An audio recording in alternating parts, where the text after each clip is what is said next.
민주당 서른 최고위원이 윤석열 검찰총장은 물러나는 것이 상책이라며 사퇴를 공개 요구했습니다. 법무부의 인사로 수족이 잘려나가 고립무원 상태인 윤 총장은 반응을 내놓지 않았습니다. 미 국방부가 우리나라와 연합훈련 재개와 전략자산 전개 문제를 논의하고 있다고 언급했습니다. 일각에선 워싱턴을 방문한 이동훈 본부장이 미국의 대북 제재 완화를 요구했을 가능성도 거론됩니다. 6.17 부동산 대책 규제 대상에서 빠진 파주와 김포에서 이틀 사이 매매가가 수천만 원 올랐습니다. 규제 발표하고 나서는 개인 실거주자분들이 한 2, 3천만 원이 올라갔고, 국토부는 시장 과열 시 규제 지역 지정에 착수할 것이라고 했습니다. 기론욱 할머니의 통장에서 뭉칫돈이 빠져나갔고 쉼터 소장이 해명하지 못했다는 의혹이 제기되자 정 의원은 양자가 많게는 하루 3천만 원을 가져갔다며 역공에 나섰습니다. 6월 들어 현재까지의 확진자가 5월 전체 확진자 수를 넘어섰습니다. 2차 유행 우려가 커지고 있습니다. 볼턴 전 백악관 보좌관이 트럼프 행정부의 미국 비핵화 외교는 한국의 창작품이라고 지적했습니다. 계속되는 볼턴의 회고록 폭로에 트럼프는 볼턴이 리비아 모델을 언급해 북한과의 협상을 망쳤다고 주장했습니다.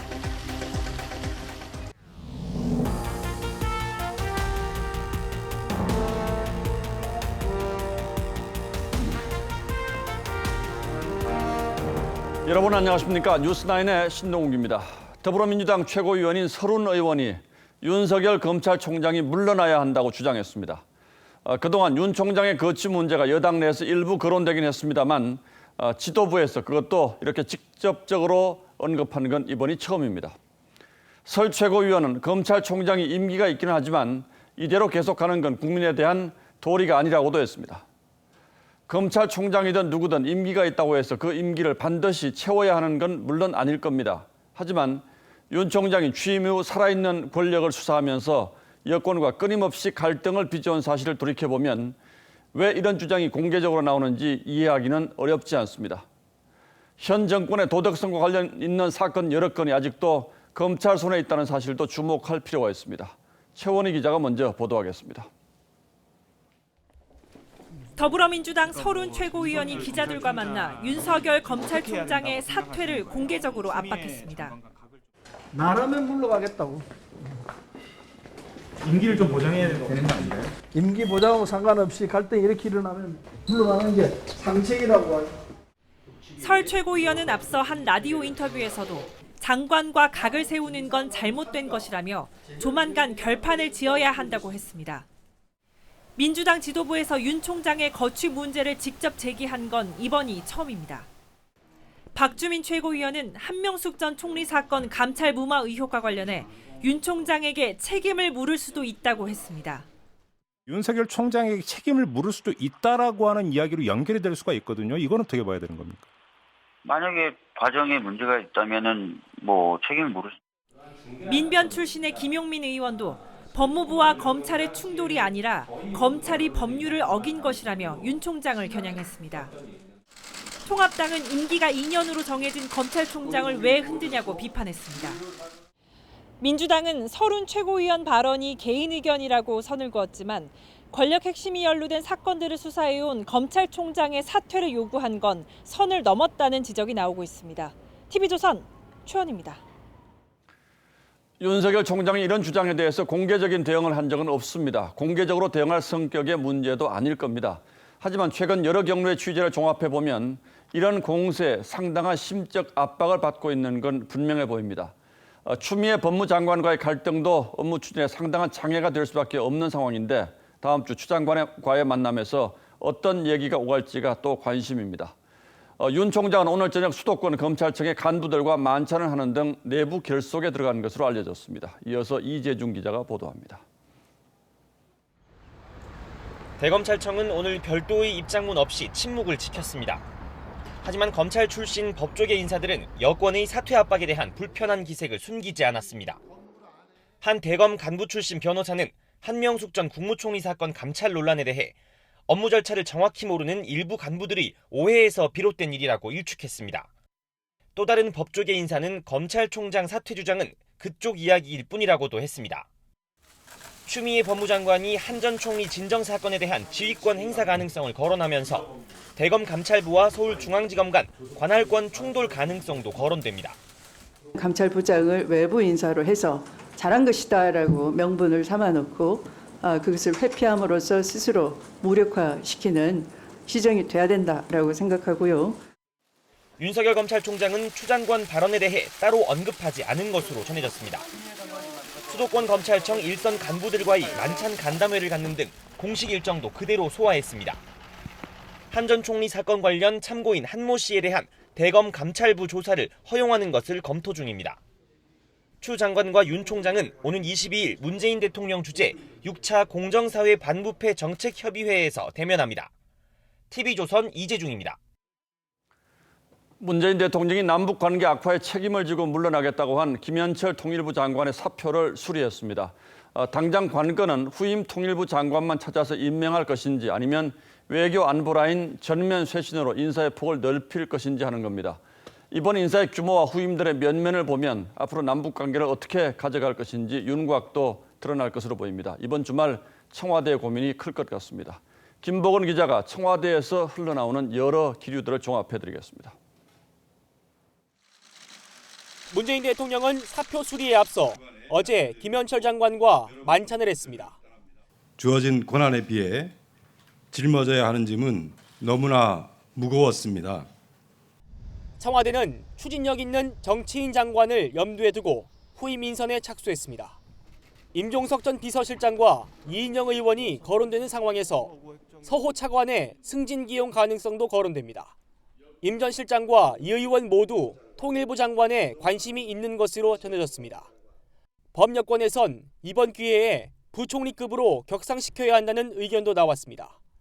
청와대는 이와 함께 정의용 안보실장과 서훈 국정원장 등을 포함한 안보라인 개편도 검토 중인 것으로 알려졌습니다.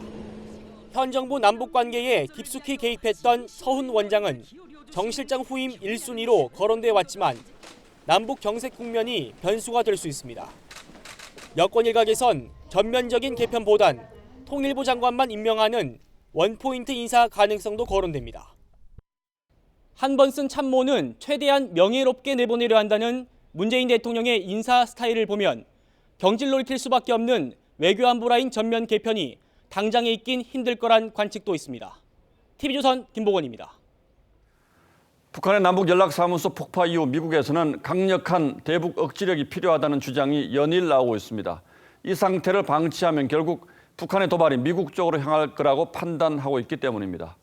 대선을 앞둔 트럼프 대통령으로서도 북한의 도발은 큰 부담이 될 수 있기 때문에 뭔가 하긴 해야 하는데 지금으로서는 강력한 압박 쪽으로 분위기가 기울고 있습니다. 한미 국방장관이 이달 안에 화상회의를 갖고 한미 군사훈련 재개 방안을 논의합니다. 보도에 차정승 기자입니다. 데이비드 헬비 미 국방부 차관보 대행은 한반도 전략자산 전개, 연합훈련 재개와 관련해 가장 효과적인 연합 억지력과 방위 능력을 보장하기 위해 동맹국인 한국과 지속해서 얘기하고 있다고 했습니다. 구체적으로 북한의 핵 미사일 시설과 지휘부를 동시 타격할 수 있는 B-2 스텔스 폭격기, B-52 장거리 폭격기 등을 한반도에 순환 전개하는 방식이 거론됩니다. 미국은 실제 비핵화대화 이전인 2017년 죽음의 백조 B-1B 랜서 편대를 한미 연합훈련에 참가시켰고 항공모함 3척도 동해상으로 보내 북한을 긴장시킨 바 있습니다. 미 태평양 공군사령부는 최근 미 본토에서 출발한 B-52 폭격기가 동해상에서 일본 항공자위대 F-15 전투기와 연합훈련을 했다고 밝혔습니다. 미 전략자산 전개와 한미연합훈련은 한미 상호 방위 조약을 지키기 위한 수단입니다. 합법적인 수단입니다. 한미 국방장관은 이달 안으로 화상회의를 열고 대북 현안과 8월로 예정된 하반기 연합훈련 방식을 논의할 예정입니다. 우리 군은 좌고우면하지 않고 강력하게 대응할 것임을 분명하게 말씀드립니다. 미국의 전략자산은 북한군 전체 전력을 능가해 2017년 한반도에 대거 전개됐을 때도 북한은 극도로 민감한 반응을 보였습니다. 군사 도발을 예고한 북한에게 사전 경고 차원에서 이 카드가 논의되는 이유입니다. TV조선 차정승입니다. 정부는 문재인 대통령이 인내를 강조한 뒤에 남북 대치 국면을 바꿔보기 위해서 총력전을 펼치고 있습니다. 어제 워싱턴으로 급히 날아간 이도훈 한반도 평화교섭본부장이 비건 국무부 부장관을 만나 대북 제재 완화 문제를 논의한 것으로 알려졌는데 미국이 어떤 반응을 보였을까요? 조덕현 기자가 취재했습니다. 이도훈 본부장의 방미는 지난 1월 이후 5개월 만. 비공개로 출국한 이 본부장은 어제 워싱턴에서 스티브 비건 미 국무부 부장관과 비밀리에 만났습니다. 대북 제재 해제나 면제와 관련된 사안도 포함되는지 구체적으로 제가 지금 말씀드릴 사항은 없습니다. 일본 요미우리 신문은 이 본부장이 대북 경제 제재 완화를 양해하도록 미국을 설득할 전망이라며 협의가 잘 이뤄지지 않으면 한국은 단독 대북 지원을 검토할 것이라고 보도했습니다. 이에 대해 외교부 관계자는 추측성 보도라고 했고 또 다른 당국자는 제재 완화를 꺼낼 단계는 아니라고 했습니다. 워킹그룹도 문재인 정부의 제재 완화 목소리 때문에 만들어졌는데 그러한 정책 기조가 이어진다면 제재 완화의 필요성을 미측에 전달하려 했을 것이고 11월 대선을 앞두고 북한 도발 변수가 부담인 미국은 중국의 협력을 기대하고 있습니다. 데이비드 스틸웰 미 국무부 차관보는 미중이 협력하면 북한은 협상 테이블에 복귀할 수 있을 것으로 내다봤습니다. 우리 정부가 대화 동력을 살리기 위해 백방으로 뛰고 있지만 북한이 비핵화 의지를 보이지 않고 있는 상황에선 성과를 내긴 어려울 것이란 전망도 나옵니다. TV조선 조덕현입니다. 북한이 평양 미림 비행장 인근에서 대규모 열병식 훈련장 공사를 한 정황도 포착됐습니다. 전문가들은 오는 10월 당 창건 75주년 기념식에서 대륙간 탄도미사일 ICBM을 다시 꺼내놓을 가능성에 주목하고 있습니다. 미국 대선전이 본격적으로 시작되는 시기와 맞물려 있기 때문입니다. 박경준 기자가 설명하겠습니다.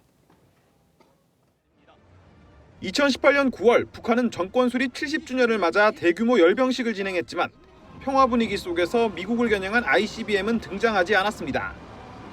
그런데 최근 달라진 한반도 정세와 맞물려 평양에 대형 도로가 건설된 장면이 포착됐습니다. 미국의 소리 방송은 현지 시간 19일 민간 위성업체 플래닛랩스의 위성 사진을 분석해 대규모 열병식 훈련장 공사가 마무리됐다고 보도했습니다. 새 훈련장의 도로들은 바깥까지 이어지고 내부 대용 도로 끝 모서리 부분엔 넓은 공간도 관측됩니다. 대륙간 탄도미사일 ICBM을 싣는 대형 차량 등의 회전을 위해 만들어진 것으로 추정됩니다. 오는 10월 10일 노동당 창건 75주년을 맞아 ICBM 열병식 가능성도 제기됩니다. 신형 ICBM 같은 것들의 개량이 있었다면 열병식에서 공개가 될 가능성은 있습니다. 이와 함께 북한 함경남도 신포의 잠수함용 훈련센터 추정 건물의 지붕 공사가 최근 완료된 것으로 파악됐다고 미국 핵미사일 전문 웹사이트 ACW가 발표했습니다. 북한이 이 훈련센터에서 신형 잠수함 훈련을 시작한 뒤 SLBM 도발에 나설 수 있다는 관측이 나옵니다. 이틀 전엔 김정은 위원장의 전용기가 평양 인근에서 함경남도 방면으로 비행한 항적이 항공 추적 사이트에 포착됐습니다. TV조선 박경주입니다. 이번 일요일 인천 성모도에서 북한의 쌀 페트병 보내기를 예고한 탈북민 단체가 정부의 강력한 압박에 결국 행사를 취소했습니다.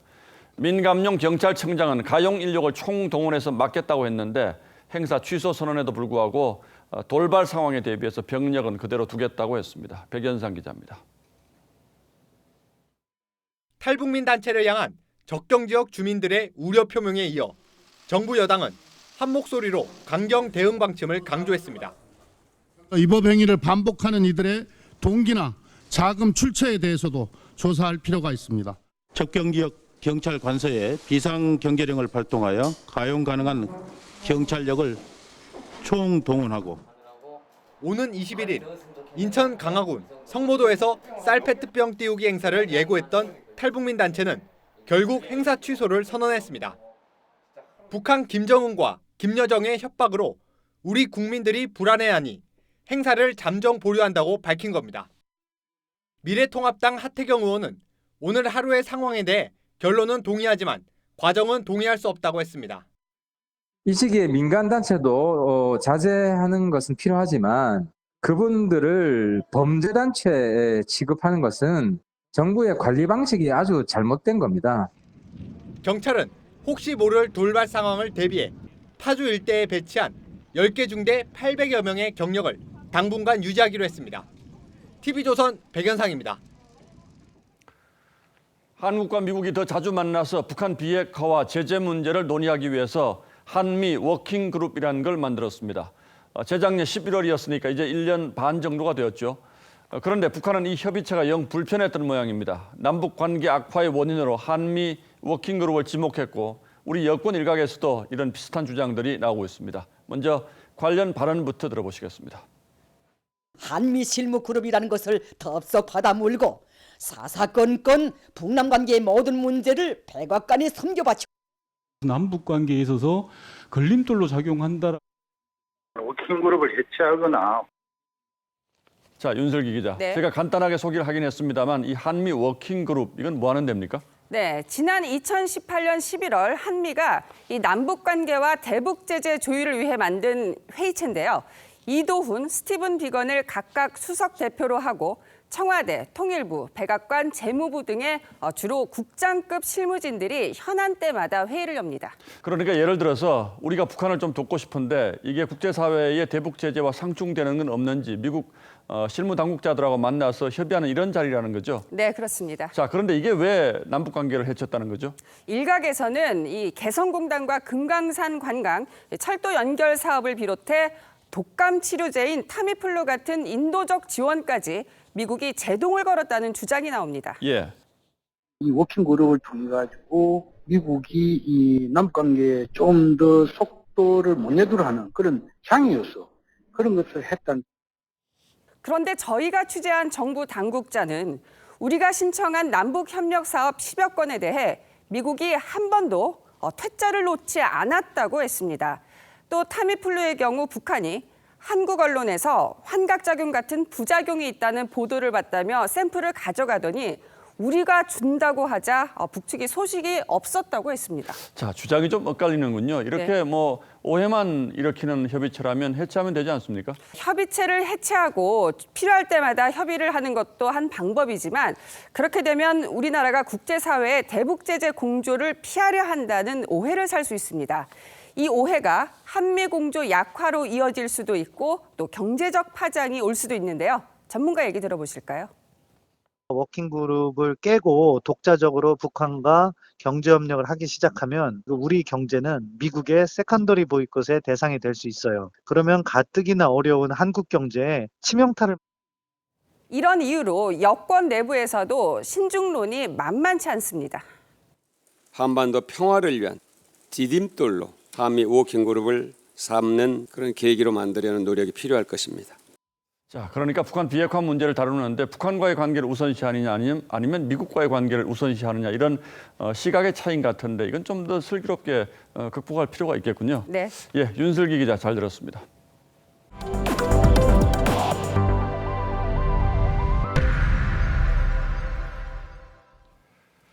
정부가 그제 내오는 초강경 부동산 대책이 또다시 풍선 효과 논란에 휩싸였습니다. 수도권 중 규제 지역에서 빠진 김포와 파주에서 벌써 호가가 수천만 원씩 껑충 뛰는 현상이 나타나고 있습니다. 권은영 기자가 취재했습니다. 김포 한강 신도시의 대단지 아파트입니다. 일부 매물의 호가가 며칠 새 1억 원 넘게 올랐습니다. 6.17 대책 발표 전부터 김포가 규제 지역에 들지 않을 것이란 소문이 돌면서 투자자들이 몰렸습니다. 규제 발표 전 한 2, 3일 전부터는 법인들이 들어오셔가지고 한 1, 2천만 원이 올라갔고 규제 발표하고 나서는 개인 실거주자분들이 들어오시는 분들이 많아서 그런 분들에서 한 2, 3천만 원이 올라갔고 김포 구도심인 풍무동에도 부동산 문의가 빗발칩니다. 비규제 지역인 탓에 대출이 70%까지 가능해 법인 투자자는 물론 젊은 층 실수요자들의 관심이 높습니다. 하지만 부동산 중개업자들은 정반대의 고민에 빠졌습니다. 파는 사람은 혹시 가격이 더 오를까 물건을 거둬들이고 있고 사려는 사람은 너무 높아진 가격에 엄두를 못 내 정작 성사되는 거래는 거의 없기 때문입니다. 제가 점심도 못 먹고 일해가지고 저는 한 200톤 가까이 나갔어요. 파주 운정신도시도 사정은 마찬가지. 정부가 풍선 효과를 보이는 곳은 규제 지역으로 추가 지정할 것이라는 방침을 밝히면서 주민들은 걱정이 앞섭니다. 만약에 투기구 가열지구가 지정된다고 하면 실수요자들은 피해를 보게 되는 거죠. 전문가들은 정부 대책에 대해 투기 세력이 가격을 올리면 뒤늦게 규제 지역으로 묶는 방식이 되풀이되고 있다며 정확한 실태 조사와 현실적인 규제가 필요하다고 지적하고 있습니다. TV조선 권은영입니다. 자, 이처럼 6.17 부동산 대책에 대한 불만이 여기저기서 터져나오면서 정책 발표 사흘 만에 수정을 요구하는 국민청원까지 올라왔습니다. 사정이 이렇게 되자 국토부가 급하게 보완책을 내놨습니다. 어떤 내용인지 김주영 기자가 취재했습니다. 6.17 부동산 대책이 발표된 이후 청와대 국민청원 게시판에는 정책을 수정해달라는 청원이 30건 넘게 올라왔습니다. 투기과열 지역 선정을 재고해달라는 청원에는 15,000명이 넘게 동의했고 대출이라도 받아야 집을 마련할 수 있는 무주택자의 마음을 헤아려 달라는 청원도 올라왔습니다. 국토부는 예외 조항을 마련하겠다며 진화에 나섰습니다. 우선 전세 대출을 받은 사람이 3억 원 초과 주택을 구매하면 대출을 즉시 회수하겠다는 방침은 기존 세입자의 임대 기간이 남아 있다면 세입자가 나갈 때까지 대출 회수를 유예하겠다고 바꿨습니다. 조합이 아직 설립되지 않은 초기 재건축 단지들도 아우성입니다. 실거주 2년 규정에 임대사업자로 등록한 주민들은 과태료를 물고 세입자를 내보내야 하는 상황입니다. 학교 교육 환경 때문에 딱 들어온 건데 그분들도 이제 뭐 다시 나가라 해야 되는 부분들도 생기고요. 사정이 이렇자 국토부는 뒤늦게 임대사업자의 자녀 임대 기간 등 구체적인 현황 조사에 나서겠다고 밝혔습니다. 여러 가지로 폭넓게 내놓다 보니까 완벽하게 대책을 내놓을 수 없다는 그런 단점이 있습니다. 파장을 예상하지 못한 근시안적 강경 대책이 정부 정책에 대한 불신과 시장의 혼란만 불러왔습니다. TV조선 김주영입니다. 6월 첫날부터 현재까지 확진자가 5월 한 달 확진자 수를 넘어섰습니다. 여름철 확산세가 꺾일 것이라는 예측이 빗나간 건데 오늘 하루 49명이 추가 집계됐습니다. 방문 판매 업체와 종교시설에서 시작된 감염을 차단하지 못한 게 확산 원인입니다. 여기에 방글라데시에서 입국한 9명이 양성 판정을 받는 등 해외 유입도 늘고 있어서 이 추세라면은 가을에 더 큰 유행이 예상된다는 게 전문가 진단입니다. 황병준 기자입니다. 경기 화성시 롯데제과 수원공장에서 40대 근로자가 추가 확진됐습니다. 지난 17일 확진된 롯데 의왕물류센터 근무자와 접촉해 감염된 것으로 추정됩니다. 수원공장에선 어제 협력업체 직원도 확진돼 공장이 폐쇄되고 직원 170여 명이 검사를 받고 있습니다. 이로써 물류센터 관련 확진자는 모두 5명으로 늘었습니다.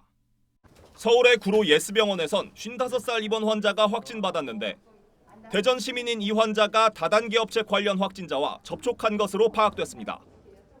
어느 쪽이 먼저 전파했는지는 아직 불분명하지만 지역 전파가 진행된다는 방증이어서 대유행이 우려스럽습니다. 경기의 수위가 많이 낮춰져 있는 면이 있는데 이렇게 낮춰져 있는 상태로 계속 지속하다 보면 여름철에도 큰 유행을 경험하게 되고 가을 겨울로 이어지면 그 정도가 더 수도권에 이은 대전 지역 확산으로 이달 들어 발생한 확진자는 이미 지난 5월 수준을 넘어섰습니다. 아무래도 여름철에도 냉방이 잘 되어 있기 때문에 실내에서의 어떤 밀집된 그런 접촉이 줄지를 않기 때문에 아시아 국가로부터의 해외 유입 사례도 늘고 있는 가운데 어제와 오늘 이틀 새 방글라데시 입국자 9명이 양성 판정을 받기도 했습니다. TV조선 황병준입니다. 수도권 이외로는 대전과 충청에서 확산세를 잡는 게 관건입니다.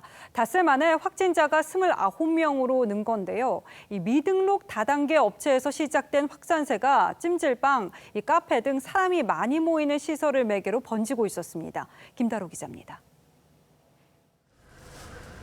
휠체어를 탄 노인들이 코로나 검사를 받습니다. 요양원 곳곳에서는 방역이 한창입니다. 이곳에서 일하는 요양보호사 A씨가 어제 확진 판정을 받았습니다. 그래도 낮에 안 하고 오히려 밤에 와서 한 게 다행이죠. 방역 당국은 A씨의 동선에서 대전발 집단 감염 진원지로 의심받는 미등록 다단계 업체와의 관련성을 찾아냈습니다. A씨는 최근 통증 카페에서 다단계 업체 사무실을 다녀온 뒤 확진 판정을 받은 대전 61번, 63번 확진자와 자주 만났습니다. 대전에서는 다단계 사무실을 중심으로 찜질방과 요양원, 카페에서 산발적 감염이 이어지고 있습니다. 닷새 동안 대전에서 나온 확진자는 모두 24명, 교회 관련이 3명, 다단계 사무실이 20명, 1명은 감염 경로를 파악 중입니다. 대전발 감염은 주변 지역으로 퍼지는 양상입니다. 지난 14일 대전 57번 확진자가 다녀간 공주의 한 찜질방에서 확진자 3명이 나왔고 기도원이나 식당 등을 매개로 세종과 충남 계룡, 홍성 등지에서 확진자가 이어지고 있습니다. 방문 판매업소 등을 연결고리로 코로나19가 급속히 확산되고 있어 내일부터 7월 5일까지 고강도 생활 속 거리 두기를 시행합니다. 대전을 중심으로 집단 감염이 확산되고 있지만 최초 전파자가 누구인지는 아직 밝혀지지 않았습니다. TV조선 김다로입니다. 나이가 많은 어르신은 코로나 감염에 취약하고 치명률도 높죠. 특히 폐렴을 앓게 되면 기저질환으로 작용을 해서 더 치명적일 수밖에 없는데 65세 이상 절반이 폐렴 무료 예방접종을 받지 않은 것으로 조사됐습니다. 어디서 어떻게 접종 가능한지 정은혜 기자가 전합니다. 서울의 한 공원에서 만난 어르신들에게 폐렴규균 예방접종을 받았는지 물었습니다. 아니요, 안 맞아요. 그건 뭐 안 맞아요. 맞아야 하는지조차 모릅니다. 난 몰라요, 그런 거예요. 맞아야 되는 거예요? 코로나 유행 속에 병원이나 보건소 방문을 꺼리는 분위기도 있습니다. 주사 맞다고 울면 어떡해요. 걱정돼서 못 가죠. 정부 의뢰로 충남대병원이 한 조사에서도 65세 이상 노인 절반가량은 폐렴규균 백신을 맞지 않았는데 그 이유로 접종 필요성을 몰라서라고 답했습니다. 폐렴은 국내 사망 원인 3위로 65세 이상에선 뇌수막염 등으로도 진행돼 치명률이 최대 80%에 이릅니다. 이 때문에 정부는 2013년부터 전국 보건소에서 65세 이상 어르신들에게 무료 접종을 하고 있습니다. 보건당국은 고령층이 폐렴을 앓게 되면 코로나에 더 취약하기 때문에 다음 주 월요일부터 일반 병의원에서도 무료 접종을 하기로 했습니다. 고령자에서는 코로나19 감염이 중증으로 오고 치명률도 높기 때문에 폐렴구균 백신을 맞아서 폐렴의 발생을 감소시키며 폐렴구균 백신은 1차와 2차 두 번에 걸쳐 맞아야 합니다. TV조선 정은혜입니다. 유재수 전 부산부시장 감찰 무마 혐의로 기소된 조국 전 법무장관이 폭로 당사자이자 부하 직원이던 김태우 전 수사관을 작심 비판했습니다. 감찰 원칙을 어기고 비위로 기소된 사람이라면서 원칙을 거론한 건데 김 전 수사관은 원칙을 어긴 건 조국이라고 맞받아쳤습니다. 최민식 기자입니다. 갈색 승용차를 타고 법원에 나타난 조국 전 법무부 장관. 걸음을 멈추고 유재수 감찰무마 사건 폭로자인 김태우 전 수사관을 비판했습니다. 이러한 원칙을 어긴 사람이 오늘 증인으로 소환된 김태우 전 검찰 수사관입니다. 지난 총선에서는 통합당 후보로 출마까지 하였습니다. 김 전 수사관은 이날 조 전 장관 재판 증인으로 출석할 예정이었지만 본인 재판을 이유로 일정을 연기했습니다. 수원지방법원에서 해당 발언을 접한 김 전 수사관은 원칙을 어겼단 말은 조국 본인에게 해야 한다며 조국의 승인 내지 지시가 있어서 청와대 특감반에서 업무를 했다고 강조했습니다. 당시 청와대 특감반은 A씨는 조 전 장관 재판에서 유 전 시장이 금품을 능동적으로 요구하는 것을 보고 이것만 가지고도 중징계란 느낌이 왔다고 했습니다. 이날 재판부는 법정 증언에 앞서 증인이 검찰을 방문해 진술조서를 확인하는 관행에 대한 문제 제기도 있었습니다. 진술 회유 가능성이 있다는 지적이었습니다. 검찰은 검찰 사무규칙에 규정돼 있다며 특정 증언을 유도하는 건 절대 불가한 일이라고 반박했습니다. TV조선 최민식입니다. 일본군 위안부 피해자 기로녹 할머니 통장에서 뭉칠 돈이 빠져나갔고 쉼터 소장이 해명하지 못했다는 의혹을 할머니 양자 측에서 제기했죠. 정 의원은 양아들이 꾸준히 할머니 돈을 가져갔다면서 역공에 나섰습니다. 그러자 양아들 부부는 다른 사실관계를 주장하고 나섰는데 김지수 기자가 양측 주장을 들여다봤습니다. 정의기억연대는 입장문을 통해 기로녹 할머니 양아들이 오랫동안 정기적으로 할머니의 금전적 지원을 받고 있었다고 했습니다. 요양보호사들의 말을 빌어 할머니가 양아들에게 정기적으로 현금을 제공했고 은행 계좌로 송금도 했다는 겁니다. 지난 1일엔 이런 방식으로 3천만 원을 지급했다고 했습니다. 하지만 양아들인 황모 목사 측 주장은 달랐습니다. 길할머니 호적의 법적 아들로 이름을 올린 날 손모 마포쉼터 소장이 본인 명의로 된 통장 2개를 들고 와 황 목사 명의로 바꾸자고 했는데 해당 통장에 3천만 원이 들어있었다고 주장했습니다. 고인이 된 손 소장이 호적 정리를 제안한 것도 검찰이 마포쉼터를 압수수색했던 지난달 21일 당일이었다고 강조했습니다. 정의연 측은 정부와 지자체 보조금만으론 운영비가 모자랐다며 지난해에만 간병비로 1,500여만 원을 따로 지원했다고 반박했습니다. 길 할머니가 적극적인 기부 활동을 통해 인권의 가치를 퍼뜨렸다며 2017년 이후 기부 내역을 공개하기도 했습니다. 다만 황 목사 측 재반박에 대해선 따로 해명하지 않았습니다. TV조선 김지수입니다. 날씨가 한여름을 향해 가고 있는데 난데없이 치악산이 붉게 물들었습니다. 어찌된 일인가 보니까 매미나방 유충이 창궐해서 산림이 말라 죽고 있는 거였습니다. 왜 나방 유충이 산으로 온 건지 이승훈 기자가 취재했습니다. 해발 1288m, 치악산 자락입니다.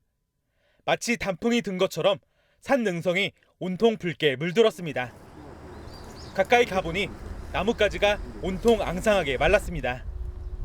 돌발 해충인 매미 나방 유충 때문입니다.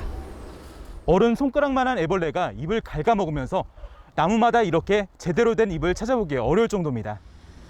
매미 나방은 주로 과수나무에 서식합니다. 지난 겨울 이상 고온 현상을 거치면서 매미 나방 유충 부화율이 높아졌고 개체수가 폭증하면서 깊은 산까지 서식 영역을 넓혔습니다. 겨울에 알집이 많이 발생을 했는데 보통 얘네가 겨울 되면은 이제 얼어서 죽거든요. 근데 이번 겨울이 상대적으로 좀 따뜻해. 알집 한 개에서 유충 500마리 정도가 나오는데 나무 한 그루에만 알집이 1000여 개 이를 정도입니다. 알집 하나에 수백 마리가 있어요. 그래서 나중에 보니까 이 온 산에 막 꼬물꼬물 나는 게. 하지만 야생동물과 다른 식물 피해 우려 때문에 독성이 강한 약품을 뿌릴 수도 없습니다. 이렇다 할 천적마저 없는 매미 나방 유충 피해가 전국으로 확산될 위기에 놓였습니다. TV조선 이승훈입니다. 코로나로 인한 장기 불황과 소비자들의 인식 변화로 요즘 재고 제품이 인기입니다. 재고가 아니라 반값 물품으로 받아들여지고 있는 건데 어떤 제품이 인기인지 이태영 기자가 취재했습니다.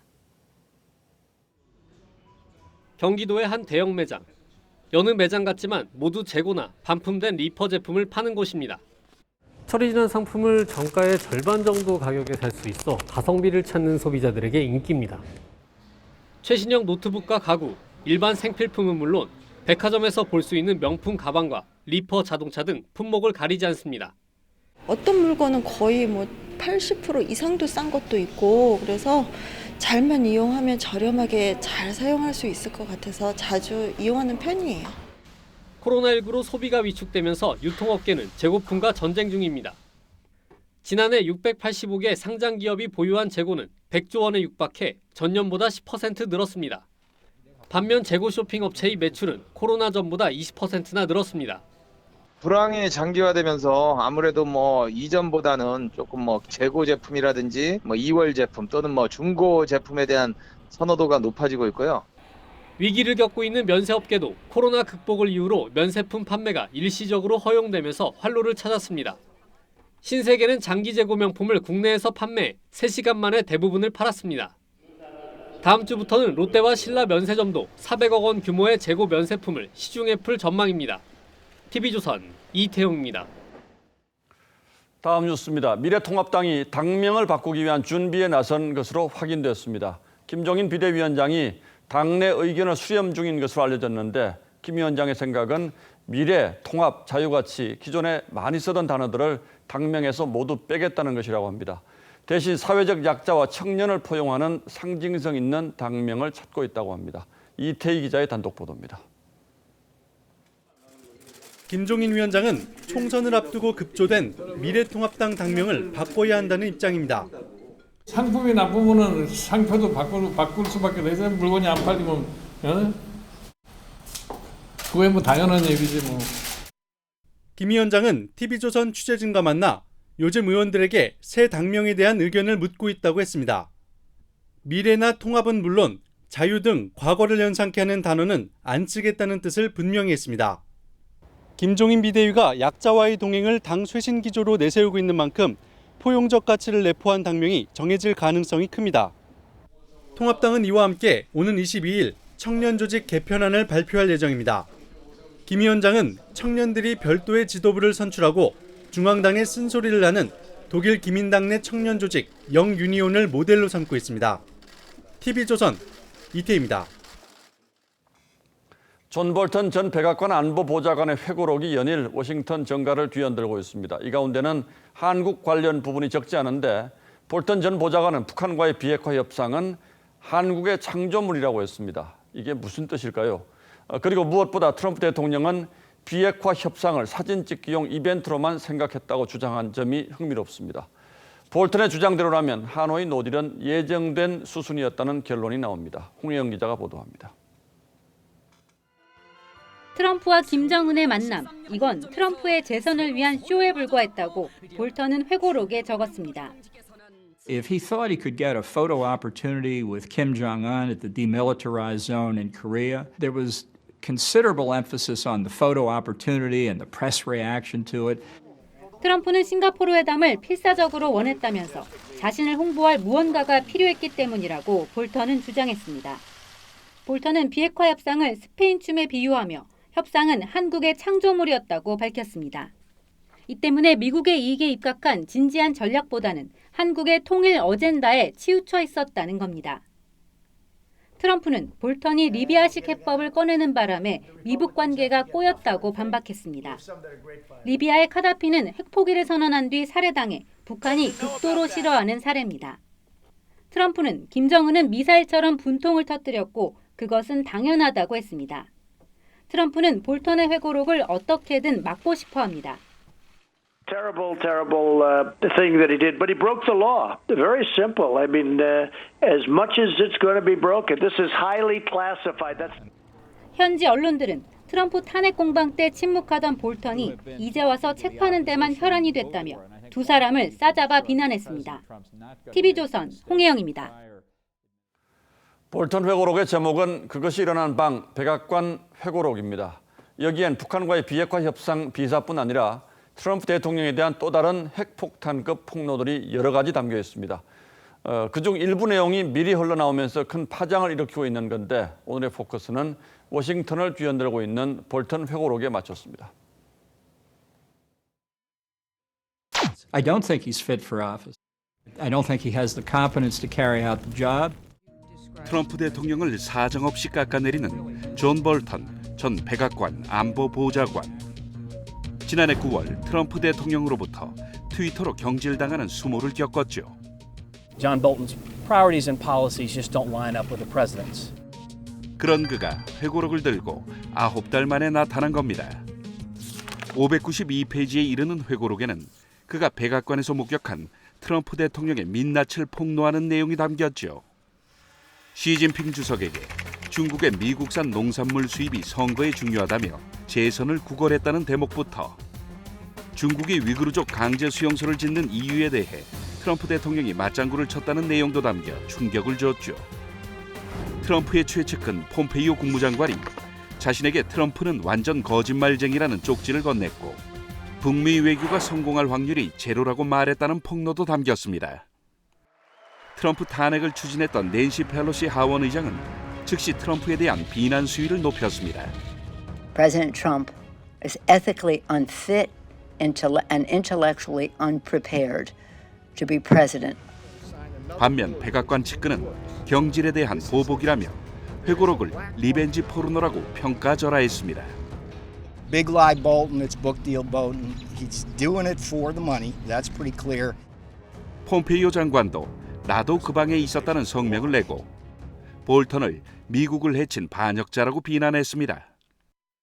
하지만 볼턴도 앞서 트럼프를 거짓말쟁이로 평가했죠. Is the president lying? Yes, he is. And it's not the first time either. 떠나보낸 참모와 남아있는 대통령이 벌이는 원색적 공방이 다가오는 대통령 선거에 어떤 영향을 미칠지 뉴스나인 포커스였습니다. 인도와 국경 분쟁을 겪고 있는 중국이 격투기 선수 출신으로 구성된 민병대를 파견했습니다. 국경지대에서 양국이 총기 등을 사용하지 않기로 합의했으니까 이 격돌 시에는 난투극이 벌어지고 있는데 중국이 이 싸움에서 우위를 점하기 위해서 이른바 무쇠 주먹을 가진 이들을 배치한 겁니다. 사망자도 속출하고 있어서 상황이 심각합니다. 유혜림 기자입니다. 중국과 인도의 국경 라다크 지역 가란 계곡. 중국군과 인도군이 격렬한 말싸움을 주고받습니다. 화가 난 인도군이 돌을 집어던지고 집단 난투극으로 번집니다. 이 과정에서 사망자만 수십 명에 달합니다. 두 나라 국경 분쟁으로 사망자가 나온 건 45년 만입니다. 1962년 명확하지 않은 국경선 때문에 첫 분쟁이 생긴 뒤 희생자가 늘어나자 1996년 군부대는 2대, 총기와 폭발물은 쓰지 않기로 했습니다. 총격전이 사라진 자리를 조직폭력배 수준의 몸싸움이 대신한 겁니다. 인도의 군사 전문가는 중국군이 수십 개의 못이 박힌 쇠막대를 휘둘렀다며 군인의 행동이 아니라 깡패의 행동이라고 분노했습니다. EM conveyed that the need of the hour was for the Chinese side to reassess its actions and take corrective steps. 중국은 대회에서 우승한 격투기 선수로 구성한 민병대를 현장에 배치했습니다. 담당 부대장은 무쇠주먹이라고 자랑했습니다. 再次跨越时空线，蓄意挑衅，暴力攻击中方前往现地交涉的官兵，进而引发激烈的肢体冲突，造成人员伤亡。 두 나라 군인들의 목숨을 건 몸싸움은 명확한 국경선이 그어지지 않는 한 계속될 전망입니다. TV조선 유혜림입니다. 미국에서 한국인 직원이 흑인 손님에게 무차별 폭행을 당했습니다. 마스크를 써달라고 요청했을 뿐인데 발로 차고 주먹으로 가격했습니다. 인격 모독 상황은 여기서 그치지 않았습니다. 박소영 기자가 보도합니다. 미국 뉴욕주 올버니의 미용용품 가게. 마스크를 쓰지 않은 흑인 남성이 들어옵니다. 한국인 직원 김모 씨가 다가가 마스크를 써달라고 요청합니다. 대화를 주고받다가 김 씨가 문 쪽을 가리키며 나가달라는 제스처를 취하자 흑인 남성이 갑자기 얼굴을 때립니다. 김 씨가 한 발 물러서자 발로 차고 다시 주먹으로 가격합니다. 김 씨가 진열대에 부딪혀 주저앉자 흑인 남성은 이 틈에 달아납니다. 이 흑인 남성은 너 같은 사람들 때문에 마스크를 쓰지는 않겠다며 직원의 얼굴에 침을 뱉고 너희 나라로 가라는 등 인종차별 발언도 했다고 김 씨는 전했습니다.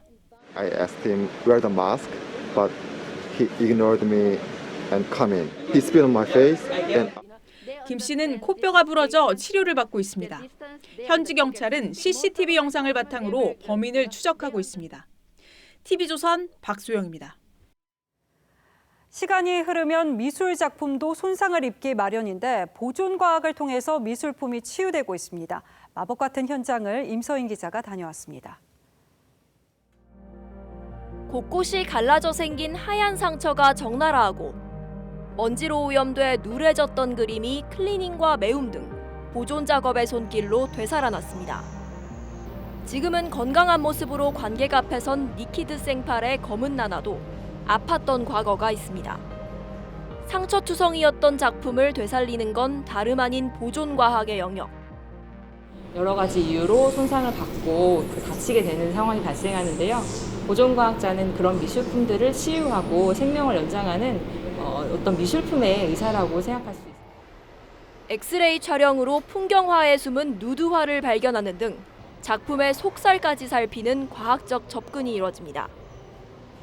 비누로 만들어진 작품인데요. 녹기 쉬운 이 작품의 보존 작업을 위해 이렇게 온도, 습도에 따른 비누의 상태를 연구하기도 합니다.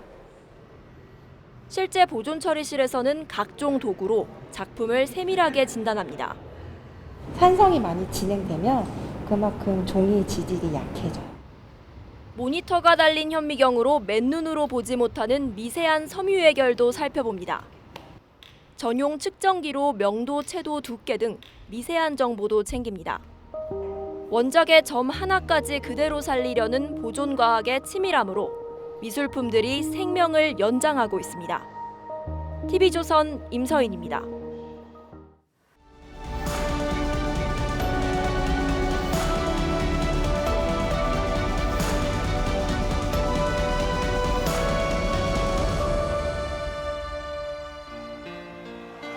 록그룹 퀸의 프레디 머큐리가 쓴 명곡 중에 가장 길고 웅장하며 난해한 보헤미안 랩소디입니다.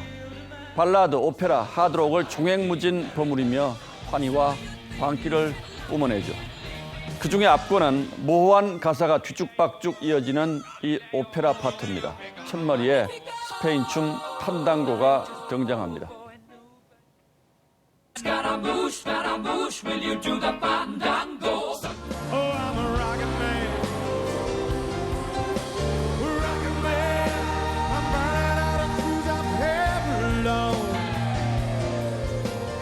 팝스타 엘톤 존의 로켓맨은 지구를 그리워하는 우주 비행사의 고독을 노래합니다.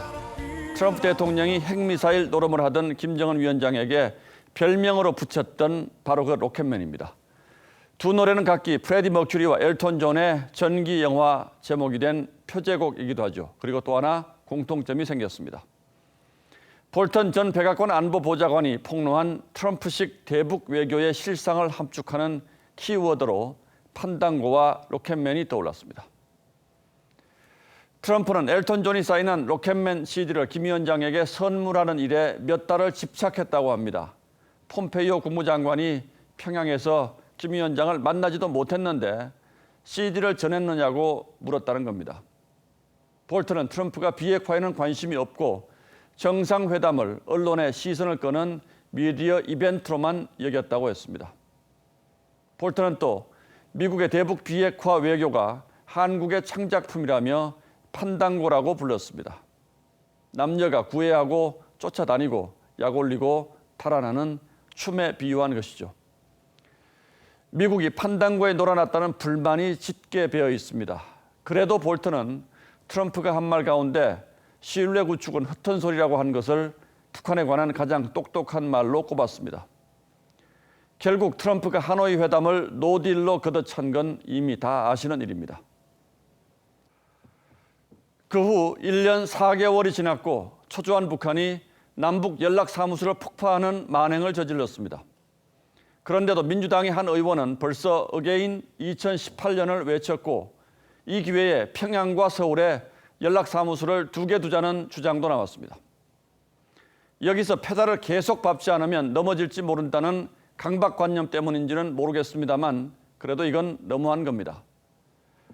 감정과 이성이 뒤죽박죽이 되어서는 북한의 이용만 당할 뿐 남북관계가 한 발짝도 나갈 수 없다는 사실이 이번에 다시 한번 입증되었습니다. 그런데도 앞으로 또다시 똑같은 전철을 밟을 것 같은 불안감이 드는 건 저만 그런 겁니까? 6월 19일 앵커의 시선은 로켓맨과 판당고였습니다.